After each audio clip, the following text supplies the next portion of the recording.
好多老闆啦，好忙，每日都係咁覆個客嘅 WhatsApp，又要將一啲嘅工作安排俾你嘅同事。我哋收到好多嘅客人嘅 enquiry 咧，係針對一啲叫咧 WhatsApp 嘅 ERP 功能，希望咧我哋咧個系統可以幫到佢哋解決到咧喺客人回覆嘅時候咧，喺個 WhatsApp 度咧已經係可能做一啲嘅 booking 啊、訂貨啊等等嘅嘢咧，就已經 fit 入落個 system 入面啊，將個 WhatsApp 配合一個 AI 應用喺個 ERP 入面嘅。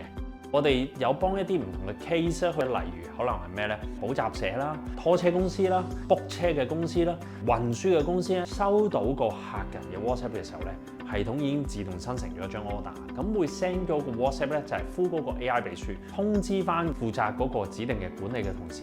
咁會收到信息會問佢你會派單出去咧，定係 assign 一個指定嘅同事？咁可能話翻陳生就接呢架車，李生就做另外一個地方咁樣，咁覆翻個 AI WhatsApp， 咁其實佢好似一個秘書咁樣去幫你手。咁當咧成咗單之後咧 ，WhatsApp 嘅通知直接 send 咗俾你嗰個嘅司機，咁個司機又會收到個 order， 咁去到現場真係嗰日做完之後咧，回覆翻個 AI 秘書咧 ，AI 秘書就會將嗰張圖同埋張 invoice send 翻俾你嗰個嘅客戶，咁成件事咧就會簡單啲。有啲人咧都會面對一個問題，每個月開單啊、開 invoice 嘅時候啊，可能課程要開資料俾佢哋家長啦，公司客戶群要 send 啲 statement 俾佢哋啦，咁我哋都做埋一個 AI 嘅報表，咁可以咧根據你所選擇嘅唔同嘅客戶咧，定期喺每個月嘅月底或者每個月15號做一個結數日，去 send 翻一張 statement send 翻俾佢哋，咁可以大大幫你減輕到人手嘅。